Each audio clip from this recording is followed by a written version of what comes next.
Alrighty, folks, well, welcome back to another episode of Fighting Words. Just two dads talking about the UFC. And we're back after UFC 312. I'm joined by my co-host, Tyrell Payton. What's going on, my man?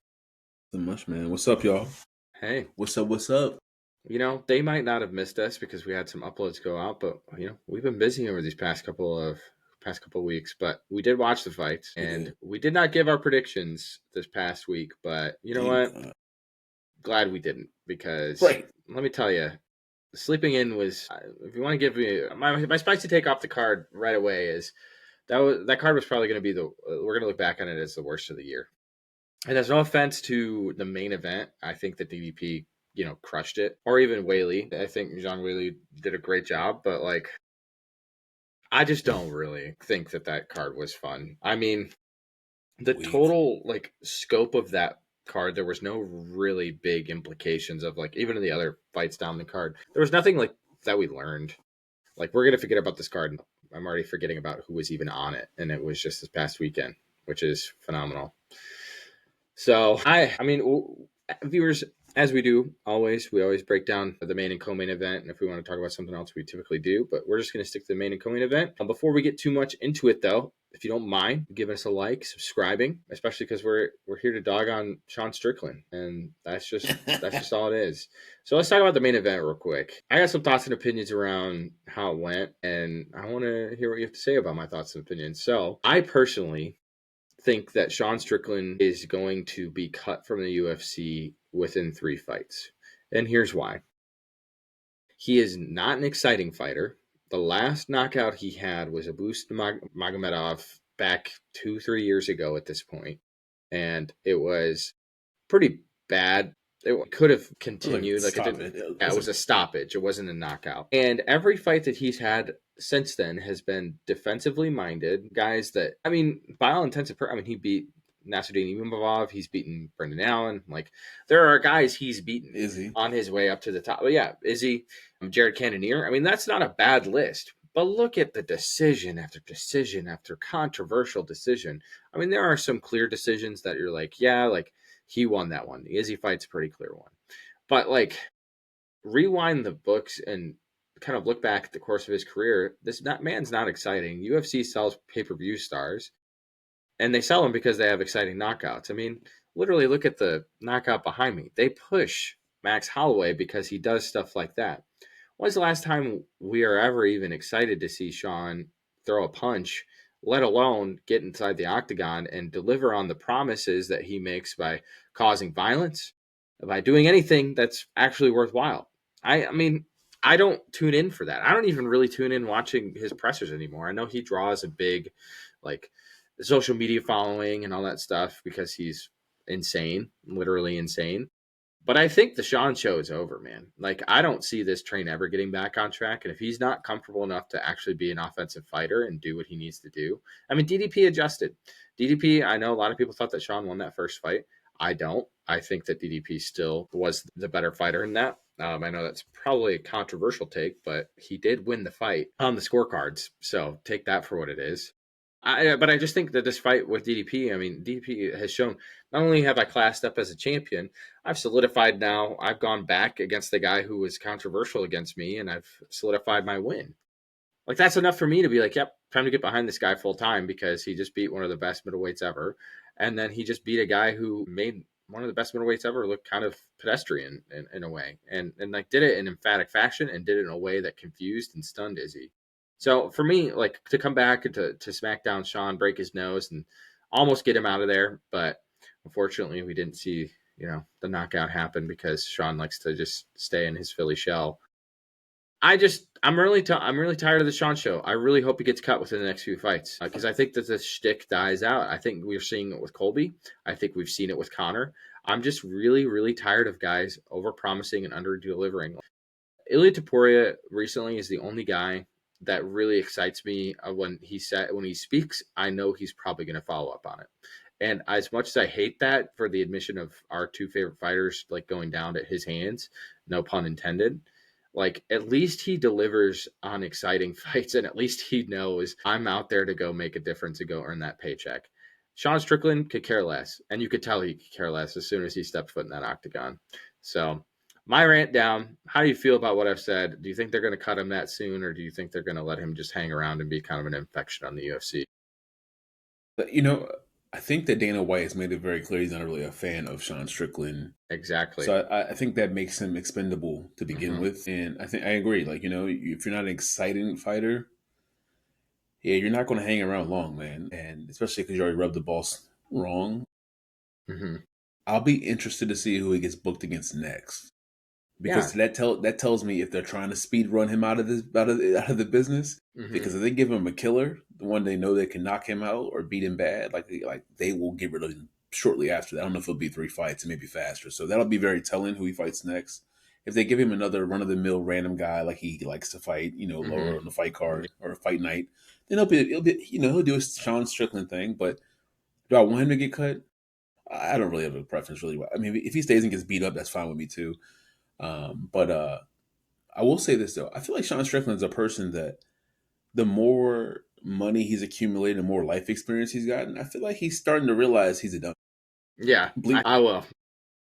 And like it's like I think he's starting to have a little bit of he's having like some conflict with his Internal stick. internal Yeah, conflict. Yeah. internal battle with like some of the stuff he used to think or believe or would say, and then, like I think the more fandom he gets, the more he realizes the reach he has. Because he's starting to dial back a little bit on some of the stuff he says. Yeah, So he's I not think as controversial. he's not, and I think it's because he's realizing the reach he has, but also he's like touching more places, and he's like meeting more people. They're different, and I think it's starting to affect him.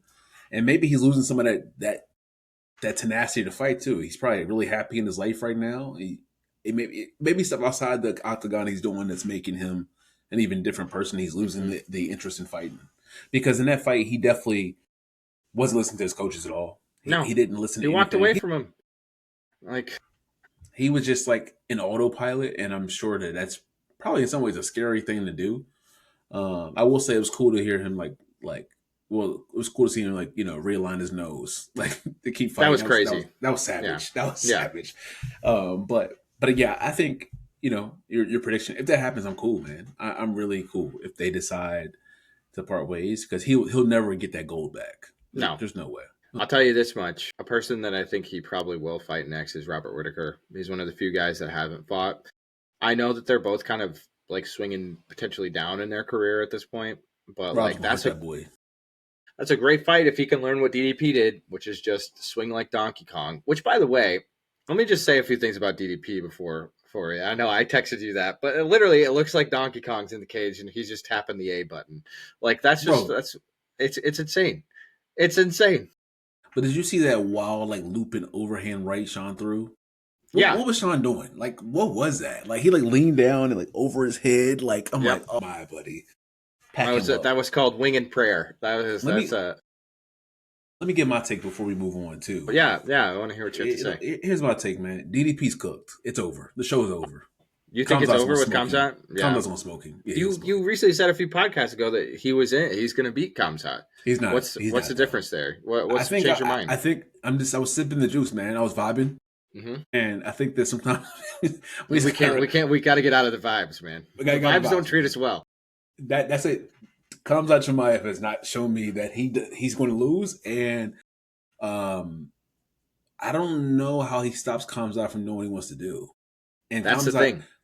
it's also like the thing he's always wanted. He's finally getting the opportunity to get it. He's Hmm. going to come out like a bat out of you know what, Hmm. and he's going to get him down. And it's Yep. like, how long do you survive? Because he's going to try to, oh my, like, it's just like DDP. I get you. I know you're like, he would say, he's going to take me down. I get back up. And want to keep, like, or you don't get back up and he submits you. Like, he is filthy, man. Like, I'm here to say, a couple months ago I was vibing. I'm not vibing no more.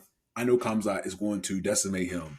And we have to accept that. And we're in the Kamzat Chimaev dynasty run because it's about to happen. No It's more denying him, bro. It's over. yeah. It's one of those things in UFC you could kind of like.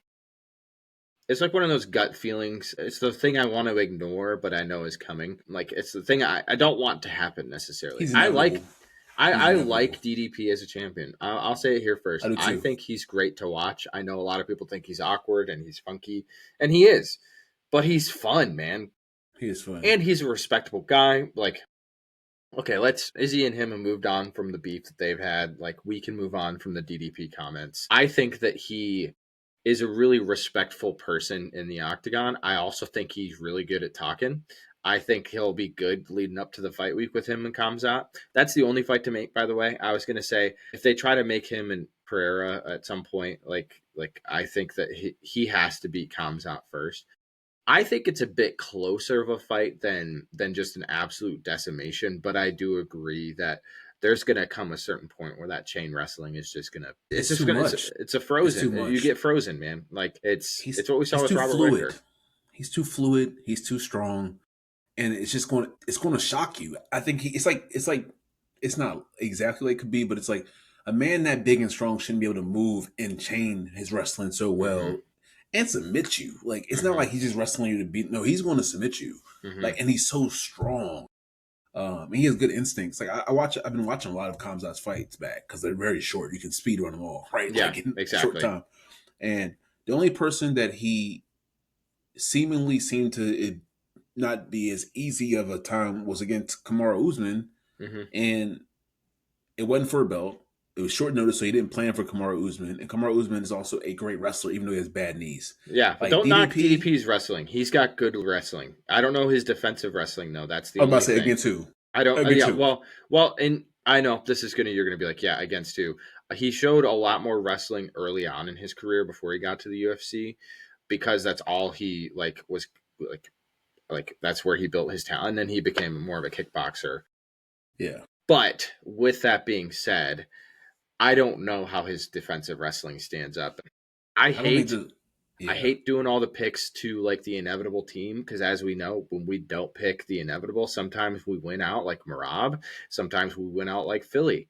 Like that's the thing is like, and that was in a jab at the Chiefs. Like it's just everybody picked them, right? yeah. I just think that like there are certain times to go against the grain, and I don't think this is one of those times. As much as my guts want to say, yeah, let's go against the grain, Kamsat's going to be the guy He's too that falls good. to DDP. But He's too good, I'm man. here for the fight. I mean, styles make fights, I and it's look going to be forward to it. interesting. Yeah, I just don't want the inevitable to happen. It's going to happen, and it's going to happen fast too. It's not going to be a long fight. I'm telling you, it's not going to be a long. Well, Like, bro, and he's going yeah, to be foaming at the mouth to get him. And DDP, I don't care who you train with, they're not Khamzat Chimaev. It's like Khabib. They're different, but like I think Khamzat's wrestling is like Khabib like level, hmm like dominant. hmm Like it's like there's nothing you can do. Like unless you're I don't care if you train 15 rounds in your gym a day to like get hmm ready. The strength he has and the fluidity he has as a wrestler, it's the way you you can can't get you can't leverage. replicate it. Yeah, No. you can't replicate it, man. He's wrestling guys way bigger than him in camps and having no problem. hmm Like he just offered up money to say if somebody coming in camping can choke me out or submit me, or like I'll pay them a lot of money because it ain't happened in so long. Like hmm he is a maniac. And DDP, I like you. I think you're great on the mic. I think you're a fun champion because you'll fight anybody. But I have a feeling you're going to lose, hmm and that's fine. I hope it's a great fight because they can rebook it again, right? But my gut is telling me it ain't going to be a good time for you. I think why I also wouldn't like to have Kamzat as champion is because he can't get into the U.S. right now, and like Mm, if you have a champ that can't come fight in Las Vegas, you don't make a lot of money. Like there's been no eagerness to book Kamzat. I don't know if you've noticed that, but there's been no yeah, eagerness from Dana to like get him on the books. And so like the other thing is too is like, do we even see that fight happen? Because yeah, Kamzat is so tough to even not only one get booked, but then two like healthy. his health is like tragic. Like this man doesn't know how to have a healthy lifestyle. Now I think he got it together for the second booking of the Robert Whitaker fight, so hopefully we see more of Well, that he from did. Kamzat. But He said he stopped training like a maniac. He stopped like mhm, overtraining. He was yeah, overtraining and getting sick. His immune system getting compromised. He was getting sick, yeah. So so he stopped doing that. I don't think Pereira makes it through his next fight either. But that's another breakdown for another time. I don't know. Unless Pereira has unlocked years of wrestling experience that we just don't know about, I think that while Ankalaev is less inevitable than Chimaev, I think that there's a good chance we end the year with all Russian fighters as champions. So Besides Marab, besides besides Marab, Marab, he is the Russian killer. yes, So he really is. He really is. I know we're already deep into the pod, and we probably don't have a ton to analyze the co-main event, but Tatiana Suarez needs to go back and learn how to throw a punch because I'm not sure she threw a single one that actually mattered in that entire fight. That was one of the worst and most lopsided ways of like it was if like Marab was bad at wrestling. That's how I feel about that fight. It's if Marab was bad at wrestling.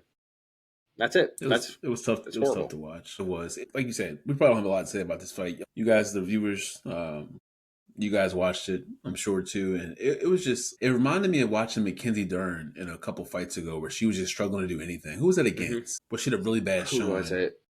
It wasn't Andrade, was it? Yes, it was. Like just remind me like of that a little bit. Like she was just couldn't do it on the feet, and then she couldn't really do nothing. It was just like a messy. Like, why are you in here? Hmm. And that's unfortunate saying it about Tatiana because there's been a lot of hype around her. I know she had a lot of injuries. She's overcome a lot, but to get your moment to go for the belt and to show like that, I feel like that's very damaging for your career. I think Hmm. it's very hard for you to climb back into it because they're like, what's going to change in short time to make you valuable to go back in there? I Yeah. almost feel like she's cooked and Well, like getting back in there. I think the benefit of her division is that it's pretty shallow right now. So there's a chance she strings a couple more wins together. She gets back into it. I mean, that's what the thing about MMA that's different than boxing. It's not like you need an undefeated record to get back into the Right. mix. But I guess I'm like, what would even give them the motivation to rebook it unless she looks completely different against the other fighters, but she's just going to wrestle. She's going to use her skill, but you showed against Weili, you couldn't even use it. So Hmm. unless she gets better as a striker, like Things drastically, aren't bro, happening. Yeah. it's like why not? Like what they're going to be like? Why are the fans going to want to see this again? And they're Yeah. not going to want to see it again because it's going to be very similar, if not worse. Because there's a couple times in that fight, Weili could have slept her, man. I feel like she Well, pulled and punches. I don't know if like Tatiana just has like the chin of chins, but like she should have been on like face down, Oof, booty up in terms of like I don't understand it. Like I was like, how are you standing? You moved into that punch, and it was it like was nasty too. right on the chin. Like that would She's have tough. turned me off if I was in the next state. Like I don't know. Yeah. I I will don't say know. this about Tatiana. Man, what an unfortunate event to hurt her knee like that, though. That was gnarly. Yeah, that was That's rough, gross. man. But that's like the Like you story of said, her career, man. Like yeah, injuries. yeah, I didn't know she was with Patchy Mix, though. Did you know that? yeah, I did. Yeah, I I did did. not know that. Did not It's know cool that that. he was cornering her. That gives me kind of credence that he might be coming to the UFC, especially with all Right. the qualms he's had with PFL. And Yeah. again, if you watched our prediction video for 2025, it does seem like that's already starting to come to fruition more and more. But here's the last thing I'll take away from this is she's 34. Tatiana Suarez is. There's only about 2 more years she's got left. If she can't get it together, and that's a short amount of time to get it together. Let's just be honest. It's over, man. If she It's can over. get it, great. But as long as Whaley's champ, she ain't getting it. If there's an opening for her to get it, cool. Then she might just snag it from somebody else. But Yeah, my that division's close to Whaley decides to go up. yeah, it's going to be very boring. And unfortunately, women's UFC is really struggling as a whole right now. Like It they're just is. not booking entertaining fights, and the fighters that are coming through, it just feels like there's less and less. But that's a story for another time. Shout out to Jimmy Crute for coming back after a couple years off, by the way. I know we're into the pod, but that was a good performance and a fun fight. But yeah, honestly, I don't. This this card was very inconsequential to me as a UFC fan. I know it might get me some flack in the comment that I'm some casual, but hey, guess what? I got a podcast. You don't. Maybe if you got a podcast, you can talk about this kind of stuff. So, yeah, with that, Attack him in the comments. His yeah, name's Ian. Attack him in the it's fine. comments. It's fine. They already do. So, anyways, I appreciate you guys tuning in after I've just attacked our fan base. I'll ask you guys to like and subscribe if you think I'm an idiot. So, I appreciate you guys for tuning in. If you made it this far, let us know what you think about what's next for DDP. Do you think that Kamzat's inevitable and that he's going to be the next champ? If you don't, give us your breakdown. Give us your thoughts. Also, final parting thought here: Sean is completely overrated, and I hope he gets cut. All right, we'll talk to you guys next week. See you later.